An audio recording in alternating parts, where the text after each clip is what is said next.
Bom, galera, vocês já perceberam que pode ser um pouco complicado calcular o campo elétrico utilizando os métodos tradicionais que a gente viu nas últimas aulas. No entanto, vamos notar uma coisa aqui.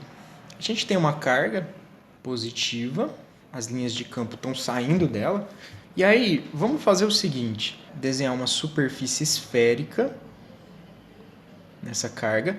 Lembra que a distribuição é tridimensional, tá, moçada? Então, eu vou tentar fazer mais ou menos aqui. Então, é uma esfera que a gente tem, tá bom? Essa esfera tem uma certa área, né? Uma área A.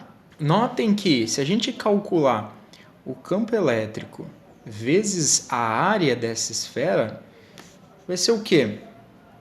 Vocês sabem que o campo elétrico da carga pontual é KQ dividido por R ao quadrado. E a área da superfície, né? Vamos colocar aqui que ela tem um raio R, 4πr ao quadrado. Então a gente pode simplificar esse R quadrado com esse R ao quadrado. Vocês se lembram que K é 1 sobre 4π epsilon zero. E aí sobra da minha equação Q, 4π. Bom, 4π simplifica com 4π. E nós temos, então, que o campo vezes a área é exatamente Q sobre epsilon zero. Então, essa daqui é a essência da lei de Gauss. Tá bom, a gente viu para uma carga em específico. Agora vamos pensar, e se esse campo elétrico aqui, ele fosse uma distribuição? Pode ser qualquer distribuição. Bom, se ele fosse uma distribuição, essa carga aqui ia ser, na verdade, a carga daquela distribuição que está dentro dessa área A. Essa seria uma carga envolvida por essa área A. A área A gente chama de superfície gaussiana. Bom, vamos para algum detalhamento com respeito a isso. Toda a carga que está dentro da superfície gaussiana é ela que está aqui na minha carga envolvida. Mas só que a distribuição pode ter um formato complicado, né? Ao invés de ser uma carga pontual, ela pode ter um formato complicado. Então, o que a gente faz é dividir a minha superfície gaussiana em vários pedacinhos de área. Então, digamos que seja esse carinha aqui. Ele tem um elemento de área DAzinho, né? Os outros também.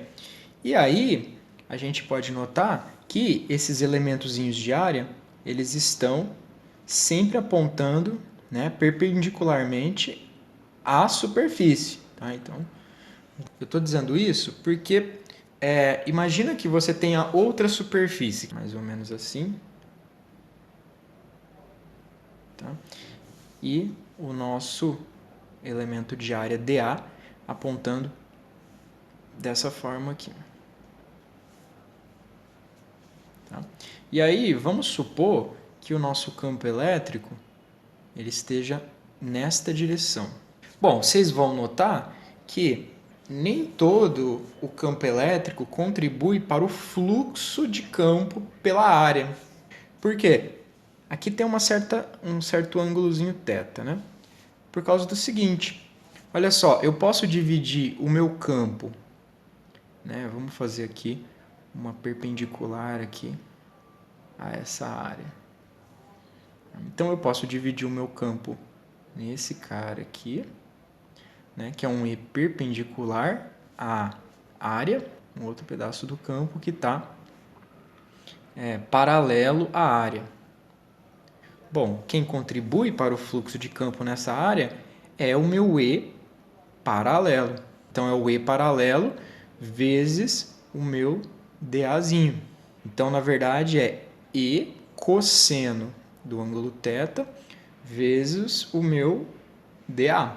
que é a mesma coisa que eu fazer E escalar dA, porque os dois são vetores, então eu posso tratar os dois desta forma.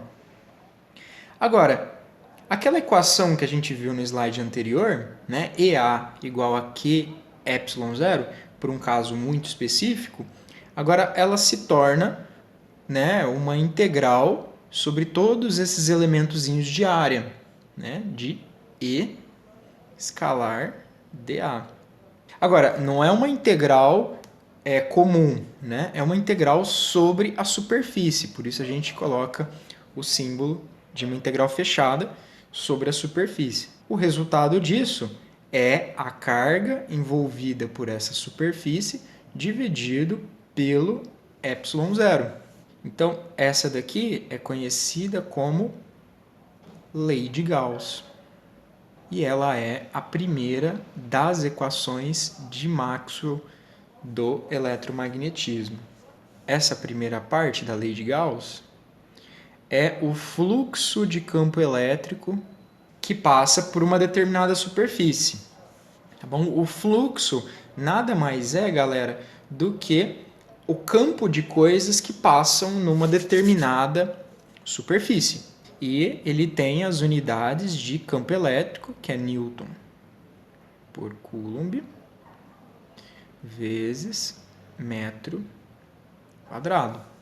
Notem uma coisa, a superfície que a gente escolhe, galera, ela é muito importante, a superfície gaussiana. Vamos pegar esse exemplo aqui, né? Eu peguei um dipolo aqui para a gente, essa carga positiva, essa carga negativa. Bom, eu vou fazer uma superfície gaussiana aqui. Não precisa ser uma superfície esférica. Notem, galera, que o campo elétrico que está entrando nessa superfície, certo? Ele está saindo do outro lado. O campo que está entrando aqui está saindo do outro lado. E assim sucessivamente. De forma que o campo líquido aqui dentro da superfície é exatamente zero, né? Então, vejam, o campo dentro dessa superfície S1 é igual a zero. Em outras palavras, se você olhar na equação, você vai ver que não tem carga envolvida. Portanto, tem que ser zero mesmo. Se não tem carga envolvida, tem que ser zero. Agora, a gente pode escolher outra superfície gaussiana. Vamos escolher uma superfície como essa daqui. E aí, percebam, o campo elétrico está só saindo dessa superfície. Tá? Olha lá, ó, ele está só saindo da superfície. Bom, então a gente tem um campo elétrico líquido, né? Saindo dessa superfície. E nesse caso, o campo elétrico é maior que zero, porque a carga é maior que zero. Agora, eu posso pegar também uma outra superfície, né, e cobrir a carga negativa. Na superfície S3, a gente vai ver que o campo é menor do que zero.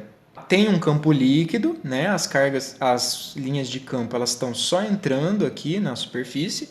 No entanto, o campo elétrico é negativo. A carga envolvida ela é negativa. O poder da lei de Gauss é utilizar a simetria do problema, tá? Então, nos exemplos das próximas aulas, a gente vai ver que a simetria ela é muito importante na lei de Gauss. Você pode escolher qualquer superfície, qualquer formato de superfície, como as verdes que eu escolhi aqui. No entanto, nem sempre elas vão ser úteis para facilitar as contas que a gente quer fazer.